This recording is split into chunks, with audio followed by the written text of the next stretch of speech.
नमः शिवाय। हर हर महादेव। नमस्ते, मैं श्वेता स्वागत करती हूँ आप सभी का आपके अपने चैनल कथा और भक्ति में। आज आप इस वीडियो में सुनेंगे गंगा सप्तमी के दिन माँ गंगा के अवतरण की कथा, जो कि सप्तमी के व्रत के दिन सुनी जाती है। तो चलिए वीडियो शुरू करते हैं। हर हर गंगे, ओम नमः शिवाय। गंगा सप्तमी, माँ गंगा जी की अवतरण की कथा। युधिष्ठिर ने लोमांच ऋषि से पूछा, हे मुनिवर, राजा भागीरथ गंगा को किस प्रकार धरती पर लाए, कृपया इस प्रसंग को भी सुनाइए। लोमांच ऋषि ने कहा, धर्मराज, इक्ष्वाकु वंश में सागर नामक एक बहुत ही प्रतापी राजा हुए। उनकी वैदर्भी और शैव्या नामक दो रानियां थीं। राजा सागर ने कैलाश पर्वत पर दोनों रानियों के साथ जाकर भगवान शंकर की घोर आराधना की। उनकी तपस्या से प्रसन्न होकर भगवान शंकर ने उनसे कहा कि हे राजन, तुमने पुत्र प्राप्ति की कामना से मेरी आराधना की है, अतएव मैं वरदान देता हूँ कि तुम्हारी एक रानी के 60,000 पुत्र होंगे, किंतु दूसरी रानी से तुम्हारा वंश चलने वाला एक ही संतान होगा। इतना कहकर शंकर भगवान अंतर ध्यान हो गए। समय बीतने पर शैव्या ने असमंज नामक एक अत्यंत रूपवान पुत्र को जन्म दिया और वैदर्भी ने गर्भ से एक तुम्बी उत्पन्न हुई, जिसे फोड़ने पर 60,000 पुत्र निकले। काल चक्र बीतता गया और असमंजन का अंशुमन नामक पुत्र उत्पन्न हुआ। असमंजन अत्यंत दुष्ट प्रवृत्ति का था, इसलिए राजा ने उसे अपने देश से निष्कासित कर दिया। फिर एक बार राजा सागर ने अश्वमेध यज्ञ करने की दीक्षा ली। अश्वमेध यज्ञ का श्याम कर्ण घोड़ा छोड़ दिया गया और उसके पीछे पीछे राजा सागर के 60,000 पुत्र अपनी विशाल सेना के साथ चलने लगे।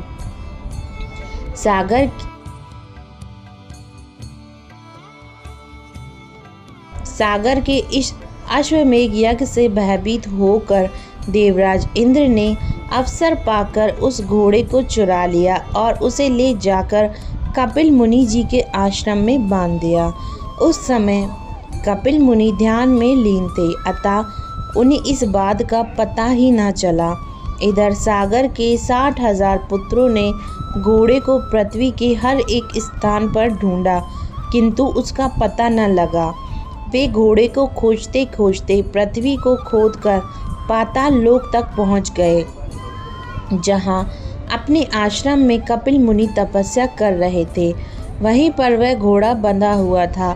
सागर के पुत्रों ने यह समझा कि घोड़े को कपिल मुनि ने ही चुराया है।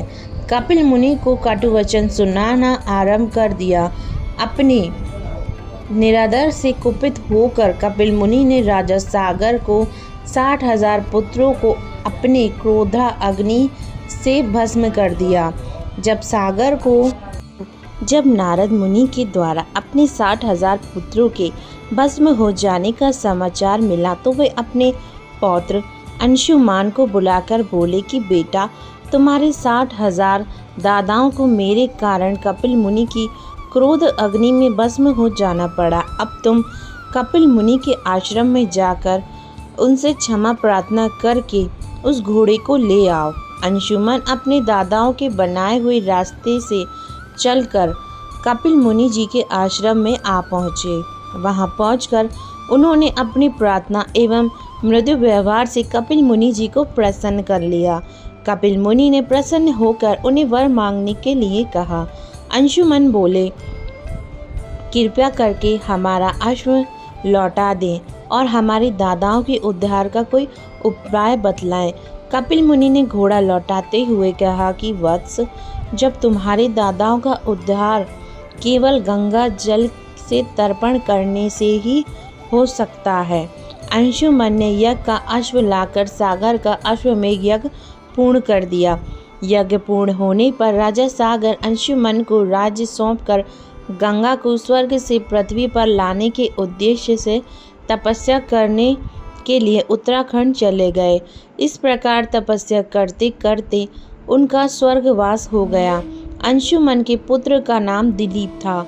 दिलीप के बड़े होने पर अंशुमन भी दिलीप को राज्य सौंपकर गंगा को स्वर्ग से पृथ्वी पर लाने के उद्देश्य से तपस्या करने के लिए उत्तराखंड चले गए, किंतु वे भी गंगा को स्वर्ग से पृथ्वी पर लाने में सफल ना हो सके। दिलीप के पुत्र का नाम भागीरथ था। भागीरथ के बड़े होने पर दिलीप ने अपने पूर्वजों का अनुगमन किया, किंतु गंगा को लाने में उन्हें भी असफलता ही हाथ आए। अतः भागीरथ की तपस्या से गंगा माँ प्रसन्न हुई और वरदान मांगने के लिए कहा। भागीरथ ने हाथ जोड़कर कहा कि माता, मेरे 60,000 पुरखों के उद्धार हेतु आप पृथ्वी पर अवतरित होने की कृपा करें। इस पर गंगा ने कहा, वत्स, मैं तुम्हारी बात मानकर पृथ्वी पर अवश्य आऊंगी, किंतु मेरे वेग को भगवान शिव के अतिरिक्त कोई और सहन नहीं कर सकता। इसलिए तुम पहले भगवान शिव को प्रसन्न करो। यह सुनकर भागीरथ ने भगवान शिव की घोर तपस्या की और उनकी तपस्या से प्रसन्न होकर शिव जी हिमालय के शिखर पे गंगा के वेग को रोकने के लिए खड़े हो गए। गंगा जी स्वर्ग से सीधे शिव की जटाओं पर आ गिरी। इसके बाद भागीरथ जी को अपने पीछे पीछे पूर्वजों के अस्थियों तक ले आए, जिससे उनका उद्धार हो गया। भागीरथ के पूर्वजों का उद्धार करके गंगा जी सागर में जा गिरी और अगस्त्य मुनि द्वारा सोखे हुए सागर में फिर से जल भर गया। गंगे जय हो गंगा मैया की। धन्यवाद दोस्तों कथा सुनने के लिए। ये थी गंगा माँ की अवतरण की कथा। आशा है आपको ये कथा पसंद आई होगी। चैनल से जुड़े रहने के लिए चैनल को लाइक करें, शेयर करें, सब्सक्राइब करें। जय माता दी।